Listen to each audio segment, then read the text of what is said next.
후에 뵙겠습니다.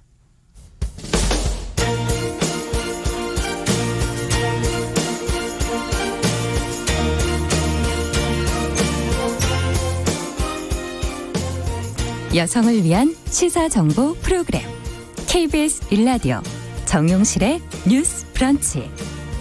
여러분의 의견을 기다립니다. 샵 9730으로 문자 보내주세요. 짧은 문자 50원, 긴 문자 100원이 부과됩니다. 네, 정용실의 뉴스 브런치는 항상 여러분들과 함께 만들어가고 있습니다. 샵 9730 문자 보내주시고요. KBS 콩으로도 계속 실시간으로 의견 주실 수 있고요. 유튜브 라이브 KBS 1라디오를 치시면 실시간 스트리밍을 보시면서 또 의견을 남겨주실 수 있습니다. 요즘엔 네이버 다음으로도 들어가셔서 정용실의 뉴스 브런치 치시면 언제든지 보실 수 있고요. 유튜브에서도 마찬가지로 뉴스픽 코너는 계속 챙겨 들으실 수 있습니다. 아카시즈님, 방산월님, 4678번님, 4687번님, 행복한 엄마, 박미선님, 메이플님, 네, 많이들 들어와 주셨어요. 인사 주셨습니다. 감사합니다. 유튜브로는 미무스완님, 예, 뉴스브런치 시작한다고 미리 기다리고 계셨네요. 예, 감사합니다. 자, 오늘도 주요 뉴스가 많아서 하나씩 좀 정리해 보도록 하죠. 알기 쉽게 풀어보는 뉴스픽. 송문희 더 공감 여성정치연구 소장님 안녕하세요. 네, 안녕하세요. 네, 어제 커피를 쏘셨습니까? 네, 어제 2잔 쐈습니다. 네. 근데 잘 받으셨는지 답신이 없어요? 네, 여기 올려주시기 바랍니다. 또 전혜연 시사평론가 안녕하십니까? 네, 안녕하세요. 네. 어제 그분들 아주 그냥 횡재하셨어요. 네. 우리 비오는 수요일에 빨간 장미 제가 한번 얘기를 했었는데 비오는 수요일에 뉴스 브런치 들으시면서 기분이 좀 좋은 하루 되셨으면 합니다. 사실 정답은 전혜연 평론가가 제일 먼저 얘기했어요. 커피 드셨어요? 송문희 교수님하고 늘 자주 커피 타임을 가집니다. 커피 타임 갖고 계세요? 예, 알겠습니다. 자, 오늘 첫 번째 뉴스는 어제 정세균 국무총리 후보자에 대한 국회 인사청문회가 있었고 오늘도 이제 열리는데 첫날인 어제 어떤 이야기들이 나왔는지 내용을 좀 정리해서 들어보고 싶어요. 송 소장님. 네. 국회의장이 행정부의 대통령 밑으로 들어가는 초유의 그 일을 두고 상권분립 훼손이라는 이 논점이 가장 뜨거웠던 것 같습니다. 네. 일단 자녀 결혼식 때 부의금이 얼마였느냐, 논문 표절 의혹이나 이런 이야기는 있었지만 크게 다루어지진 않았고요. 택지개발 의혹도 나왔습니다만 인격 모독이라고 강하게 받아쳤죠. 그래서 결국 상권분립 훼손이 이제 포인트인데 야당에서는 이렇게 말을 합니다. 상권 분립의 중대한 훼손이고 이제 의전 서열 네. 국회의장은 2위였는데 국무총리는 5위인데 이렇게까지 가면서도 국회의 위상을 떨어뜨린다 이런 얘기를 했는데 거기에 대해서 어떻게 정세균 후보자는 얘기하냐면 네. 한 번 의장이 영원한 의장이냐 내가 지금 서열 2위로 대접받고 있지 않다. 네. 삼권 분립이라는 거는 기능과 역할의 분리지 인적 분리가 아니다. 이렇게 얘기를 했습니다. 그런 야당의 논리라면은 판사 출신이 국회의원 하면 안 되는 거 아니냐 이렇게 받아쳤습니다. 제가 좀 어제 나온 것들 중에 정세균 후보자의 이야기들 중에 포인트가 분권화 개헌을 하겠다 그랬거든요. 예. 21대 국회에서는 이제 새로운 어떤 선거제로 뽑아지면은 지금 같은 다수당이 만들어질 수 없는 이런 상황이 올 수가 있기 때문에 사실은 어떻게 보면은 협치 내각이 더 가능한 조건이 될 수가 있어서 분권화 개헌도 강행할 수 있겠고 또 스웨덴식의 그 타게 총리가 타게 총리 같은 경우에는 23년간 총리를 하면서 그러니까 목요일마다 대화를 했습니다. 다양한 재계 인사들 또 노사 관계들 다 해가지고 스웨덴식의 노사정의 복지 체계를 만들었거든요. 그래서 네. 이걸 한번 해보겠다 이런 얘기를 해서 어떻게 보면은 대통령제하에서 국무총리라는 게 약간 좀 제도 정합성은 맞지 않습니다만 그럼에도 불구하고 책임 총리 역할을 좀 하겠다는 의지를 많이 보인 것 같습니다. 네. 자, 앞서 자녀 결혼식 때의 축의금 문제인데 부의금이라고 얘기하셔서 저희가 그건 제가 좀 여기서 정정을 너무 하겠습니다. 죄송합니다. 야, 근데 이 쟁점 상권 분리를 훼손하는 거 아니냐 하는 이 주제에 대해서 어떤 부분들을 특히 주목하고 계신지 두 분 얘기를 좀 들어보고 싶네요. 저는 지금 야당이 그 문제를 삼고 있지만 근본적인 그 바탕에는 사실상 현 정부가 집권 내내 제1야당은 무시한 것 아니냐는 불만이 깔려 있다고 봅니다. 어떤 인물 개인에 대한 공격이 지적이라기보다는 네. 그동안 저희도 몇 번 다뤘는데 청문회에서 야당이 강하게 반발하는데도 그냥 임명을 강행한 적이 있잖아요. 그렇죠. 총리 후보자는 그렇게 할 수가 없는 상황이고요. 더군다나 선거가 앞두고 온 상황에서 자유한국당 같은 경우에는 제1야당이 어떤 견제 역할을 보여줘야 되기 때문에 여러 가지 문제를 삼고 있는 것이고요. 저는 그 정세균 총리 후보자의 발언을 보면서 키워드를 한번 이렇게 잡아봤습니다. 네. 열쇠말로 밥 잘 사주는 멋진 형님이 나올까로 잡았는데 이 밥 잘 사주는 예쁜 누나라는 드라마의 제목을 약간 차용해서 나경원 자유한국당 전 원내대표가 밥 잘 사주는 예쁜 누나가 되겠다라고 하면서 그랬었죠. 예, 민주당 이인영 원내대표하고도 뭐 자주 만나고 이런 얘기를 했었는데 사실상 지난해 국회의 모습이 밥을 먹기는커녕 사실 대화도 안 됐다라는 맞아요. 비판이 많죠. 그래서 국무총리 후보자의 왜 국회의장까지 했던 임무를 뒀느냐에 대해서 방어하는 측에서는 협치가 정말 필요하다라는 측면입니다. 그리고 모교 클럽 얘기 나오는 것도 결국은 자주 만나서 대화한다는 건데 저는 제안은 참 좋은데 왜 물음표를 달았냐면 문재인 대통령이 이미 여야정 상설 협의체를 제안한 바 있습니다. 지난해 모친상 이후에 그러네요. 그 야당 대표들과 함께 만찬을 했었고요. 네. 만찬을 하면서 여야정 국정 상설 협의체를 복원을 해서 예를 들면 뭐 외교 문제라든가 이렇게 국익 차원에서의 문제 논의하자라고 했는데 잘 안 되고 있거든요. 네. 그럼 대통령과 당대표들이 모이는 이런 것도 잘 안 되고 있는데 과연 총리 후보나 혹은 총리가 이제 되신다면 그런 게 잘 될까 그래서 굉장히 풀어야 될 과제가 많다고 보고요. 제가 계속 강조하는데 우리가 민주당을 지지하건 자유한국당을 지지하건 여당도 중요하지만 제1야당이 굉장히 사실 중요합니다. 맞아요. 제1야당 지지층도 국민이거든요. 그래서 그런 부분에 대해서 앞으로 정부가 더 껴안는 노력을 보여야 되고 진정성 있는 대화를 해야 어떤 식의 모임이 되든 거기에 호응을 하는 거죠. 네. 여야정 상설 협의체도 사실은 뭐 참석을 안 한다든가 이렇기 때문에 잘 돌아가지 않는 거거든요. 그래서 그런 부분에 있어서 좀 많은 역할을 해야 된다고 보고 두 번째로는 정세균 후보자가 주목을 받았던 이유 중에 하나가 경제통, 실물 경제를 그렇죠. 안다는 점이었죠. 네. 그래서 저는 경제 부분에 대해서 오히려 야당에서 검증을 좀 더 했더라면 국민들이 더 잘 알 수 있지 않았을까 싶고요. 정세균 후보자의 경우에는 예전에 그 낙수 경제에 네. 대조되는 개념으로 분수 경제론, 즉 아래로부터 올라가는 네. 경제론을 많이 주장을 했었고 생각보다 재벌 개혁에 대해서도 굉장히 강력한 발언을 한 적이 많습니다. 그래서 어떤 경제민주화 그 기조하고 일맥을 같이 한다고 보는데 사실 총리가 직접 그런 걸 진두지휘할 수는 없겠지만 현재 경제 문제, 민생 문제 굉장히 관심이잖아요. 제일 그럼 중요하죠. 매우 지금. 중요합니다. 네. 그리고 어떻게 보면 문재인 정권 집권 4년 차에 있어서 어떤 주도권을 잡을 수 있는 최대 이슈라고 저는 보거든요. 맞아요.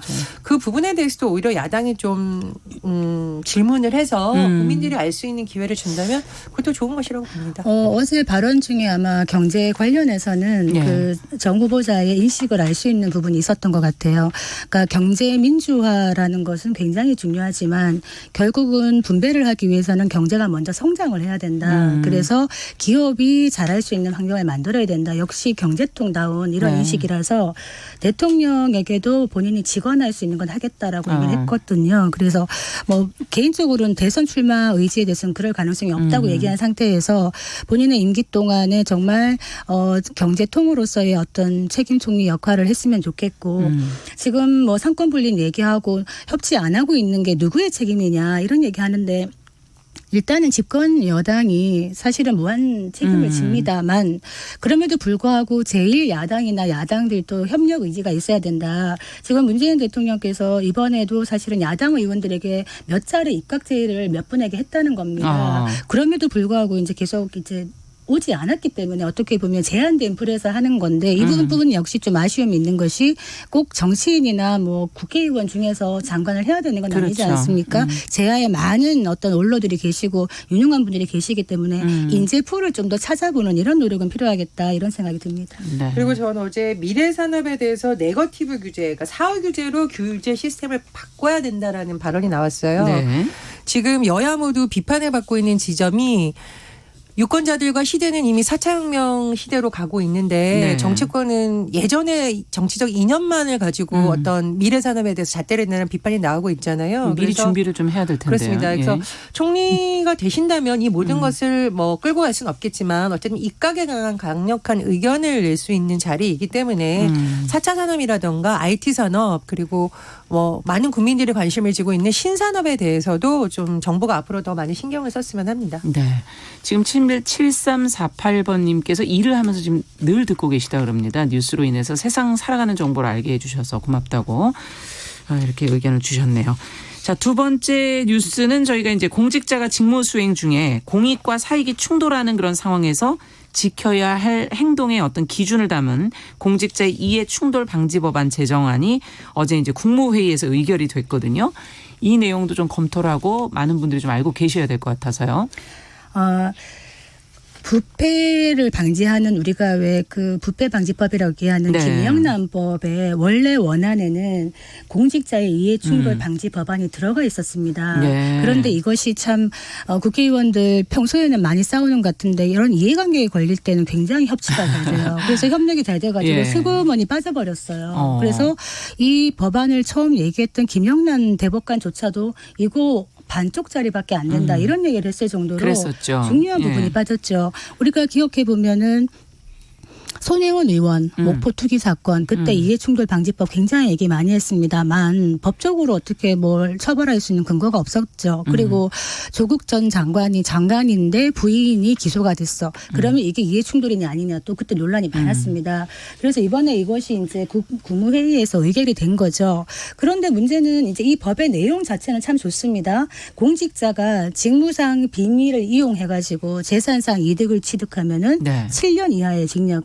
7년 이하의 징역. 그리고 예. 만약에 일을 하다가 직무 관련자와 어떤 이해관계가 있다는 거를 인지를 하고 나면 5일 내에 신고를 하고 회피 신청을 해야 되는 겁니다. 지금 그렇게 안 하고 있기 때문에 문제가 되는 것 아니겠습니까? 네. 그리고 공공기관이나 고위공직자 채용 담당자가 가족을 공채 외에는 채용하지 못하도록 제한을 하는 겁니다. 한국 사회가 부패가 심하다 이런 얘기를 하는데 공직 사회의 어떤 청렴성에 대해서 제고할 수 있는 이런 법인데 문제는 이게 국무회의 의결은 받았지만은 네. 이게 과연 넘어가서 통과까지 될 것인가 국회의원들이 어떤 모습을 보일 것인가 저는 조금 지켜봐야 되겠습니다. 그러네요. 지켜봐야 되겠네요. 자, 이 두 분은 이번 이 법안에 대한 방지 조항, 이해충돌 방지 조항에 대해서 법안에 대해서 어떻게 생각하시는지 좀 입장을 좀 들어보고 싶어요.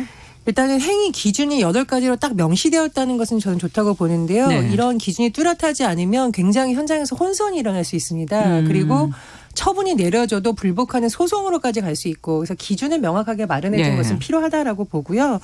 또 지금 이해충돌 방지 조항 같은 경우에는 OECD 경제협력개발기구가 회원들에게 가이드라인 제정을 해라라고 권고하는 사항이에요. 그래서 이게 우리나라만 적용되는 게 아니라 국제적으로 굉장히 중요하게 여기는 공직윤리라는 거. 그래서 우리나라도 여기서 발맞춰 가야 되는 상황이라고 그렇죠. 저는 봅니다.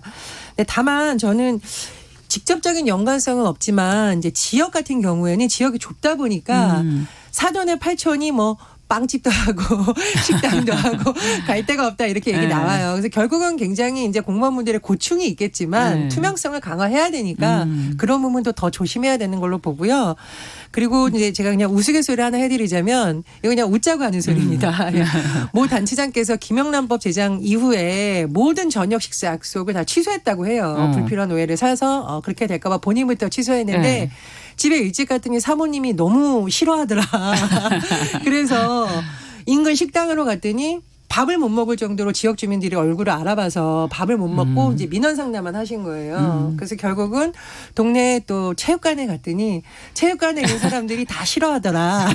그래서 그냥 우스갯소리인데 네. 어쨌든 이런 가이드라인이 제정됐으니 공직사회에서 조금 더 조심하고 투명성을 강화하는 움직임이 이제 나올 것 같고요. 저는 여기에 발맞춰서 다만 공직사회에 대한 교육이 굉장히 많이 시행이 되지 않으면 그래야 말씀드렸듯이 되겠네요. 이게 현장에서 혼선이 되게 많이 될 수 있고 또 민원인들까지도 안 만나려고 하는 건 사실 문제가 있거든요. 공무원분들이 현장에 가서 왜 이런 문제가 발생했는지 점검해야 되는데 김영란법 초기 시행을 할 때 공무원분들이 그런 데를 아예 안 갔다는 거죠. 그냥 불필요한 오해를 살까봐. 그래서 8가지 기준에 대한 좀 구체적인 교육이 선행되어야 현장에서 일어날 수 있는 뭐 작은 부작용 이런 것도 막을 수 있다고 네. 봅니다. 그러니까 이게 이해 충돌의 범위가 굉장히 광범위하고 모호할 수가 있습니다. 그걸 핑계로 어떻게 보면은 이제 통과 안 시키고 있는 부분도 있는데 세세하게 짜서 사실 본인은 알지 않습니까? 지금 내가 하고 있는 이 일이 직무 관련되어서 그렇죠. 이해관계가 있느냐 없느냐 본인이 가장 잘 알 것인데 이것을 법적으로 규제하는 것이 사실 목적이 아니라 어떻게 보면은 이 만연한 부패 문화를 바꾸는데 굉장히 중요한 것이기 때문에 지금 물론 법도 있습니다. 뭐 공직자 윤리법이라는 게 존재하죠. 그렇죠. 근데 이게 처벌이 부족해요. 그러니까 뭐 공직자 재산 등록이나 뭐 퇴임 후에 취업 제한 이 정도까지만 다루는 것이고 공무원 행동 강령이라는 것도 있거든요. 예. 그런데 만약에 여기에 이해 충돌이 위배됐어. 그러면은 어떻게 할까요? 그냥 징계 정도에 그칩니다. 그래서 좀 더 아까 말씀드렸던 재산상 이득을 취했을 때 7년 이하의 징역 굉장히 강력한 강력한 거죠. 처벌인 예. 것이거든요. 그래서 이해관계에 해당되는 어떤 분들이 이 부분에 조금 두려움을 느끼는 게 좋지 않겠는가 이런 생각이 네. 듭니다. 앞서 저희가 어제도 공정이라는 게 이제 올해 2020년에 중요한 키워드다. 사람들이 생각하는 바다라는 얘기해 주셔서 이 부분이 상당히 중요하지 않을까. 처리가 좀 잘 됐으면 좋겠다는 생각이 드네요. 제가 그 뭐 말씀을 드려야 되는지 모르겠는데 공정이라는 화두를 사실은 말만 하는 게 아니라 정말 실천이 되어야 되는데 제가 그렇죠. 요즘 느끼는 것이 이게 정권에 관계없이 적폐는 곳곳에 있다. 우리가 적폐청산이라는 얘기하는데 그 적폐 중에 불공정이라는 것, 만연해 있는 불공정, 폐습 이런 것들이 있는데 뭐 요즘 이렇게 어떤 뭐 공공기관이라든가 큰 조직 같은데 이제 뭐 많은 뭐 개방직 공무원도 채용을 하고 많이 합니다. 그런데 뭐 이렇게 가보면 미리 이제 낙점을 좀 하는 듯하게 해놓고 정말 열심히 일할 수 있는 경쟁자들이 힘들게 면접까지 올라와서 어떻게 보면 들러리를 서는 이런 역할을 하는 이런 것들을 제가 주변에서 많이 듣고 보고 경험을 하다 보니까 이것이 바뀌는 게 적폐청산의 또 첫걸음이 아닐까. 그러네요. 그런 생각이 듭니다. 네. 자, 정용실의 뉴스 브런치 송문희도 공감 여성정치연구소장 전혜연 시사평론가 두 분과 함께 뉴스픽 진행하고 있습니다. 자, 이 좀 약간 가벼운 뉴스긴 한데요. 요즘 하루 이틀 사이에 그 핫한 스타들의 상표권 관련된 것이 뉴스가 지금 올라와 있어요. 팽수. 그리고 우리가 아이돌 그 스타라고 할 수 있는 방탄소년단 BTS의 문제인데 도대체 상표권 어떤 문제가 생겼다는 건지 자세한 내용을 전혜연 평론가께서 좀 전해주시겠어요? 궁금하네요. 그러니까 우리나라 같은 경우는 출원을 누가 먼저 했냐가 굉장히 중요한 선출원주의를 채택하고 있습니다. 네. 그러니까 먼저 출원한 상품이 상표권을 갖는 거죠. 이미 쓰였어도 법적으로는 그렇게 되어 있다 보니 분쟁이 일어난 건데요. 예를 들면 이제 방탄소년단이 BTS라는 걸 쓰고 있는데 네. 이제 2013년 5월에 이 상표권을 이미 그 빅히트에서 출원을 했습니다. 그런데 예. 당시에도 의류에 대한 상표권 출원은 안 됐다고 해요. 뭐에 대한? 왜냐하면 의류요? 백투스쿨이라는 용어를 줄인 BTS라는 것이 이미 다른 회사에 의해서 백투스쿨도 약자가 BTS. 아, 그렇군요. 예. 그래서 의류에 대한 상표권 출원 신청이 기각됐던 겁니다. 예. 그런데 이제 최근에 모 회사에서 그 의류 편집숍의 이름이 분더샵인데 역시 BTS입니다. 이제 이 회사에서도 고민을 하다가 예전에 했던 백투스쿨 상품권을 사들여서 이걸 하겠다라고 하면서 이제 양쪽에 분쟁이 일어났던 거거든요. 예. 그래서 우리가 좀 헷갈리는데 그래서 방탄소년단이 아닌 의류 편집사 측에서 이렇게 하니까 양쪽이 이제 문제가 제기됐었는데 예. 이런 사실이 알려지면서 그 의류 편집샵 쪽에서 그냥 포기하고 예. 이제 BTS가 사용하는 걸로 하자 이렇게 좀 정리가 정리가 좀 됐습니다. 예, 다행이네요. 그리고 예. 한류 문화를 대표하는 방탄소년 활동을 응원하겠다 이렇게 또 그렇죠. 입장을 밝혔습니다. 그래서 네. 이쪽은 좀 일단락이 됐는데요. 네. 지금 문제가 된 거는 EBS 캐릭터인 팽수인데요. 이거 흔한 이름이 아닌데. 예. 그렇습니다. 그리고 사실 EBS에서 이것을 기획하고 뭐 했다는 거는 모든 국민들이 안다고 해도 과언이 아닌데 문제는 일반인 중에 한 5명 정도가 지난해 11월 11일부터 12월까지 팽수에 대해서 상표 출원을 했습니다. 5명이요? 네, 그렇습니다. 그럼 그중에 제일 먼저 한 사람한테 선출원주의가 해당이 되는 그럴 건가요? 수가 있는 거죠, 지금. 아. 그렇다 보니 EBS 같은 경우에는 20일, 그러니까 한 9일, 8일 정도로 상표 출원을 예. 이제 꼭 출원을 누가 먼저 했냐를 보자면 그 일반인들이 갖고 있는 건데 이건 상식적으로 보더라도 사실 EBS에서 그때 이미 팽수가 하고 있었잖아요. 그렇죠. 거의 대부분입니다. 그래서 이게 아마 지금 이제 특허청에서 굉장히 고민을 갖고 있는데 이 특허청에서 이른바 패스트 트랙에 해당하는 우선 심사 제도가 있다고 해요. 네. 그래서 관심사이다 보니 4월까지는 좀 결론을 내리겠다라고 하는데 현재 여론은 아무래도 좀 팽수와 교육방송을 응원하는 여론이 좀 있는 것 같습니다. 왜냐하면 그동안 많은 국민들한테 이미 이것이 알려진 상황이기 때문에 예. 이런 부분도 또 특허청에서 검토를 한다고 하거든요. 그래서 이번 기회를 통해서 특허청에 대한 관심이 같이 높아지면서 아니 근데 이 팽수라든지 BTS는 그래도 알려져 있기 때문에 사람들에게 그렇죠. 더 인지가 되어 있어서 훨씬 유리할 텐데 그렇지 않은 사업자들은 얼마나 힘들까 이런 생각도 좀 들고 이 부분은 제3자가 이렇게 이익을 채가지 않게 하려면 어떻게 근데 뭐 이름부터 해놔야 돼요. 이거를 네. 발빠르게 상표권을 등록한다고 해서 좋은 게 아닙니다. 왜냐하면 이 상표법 34조에 보면은 예.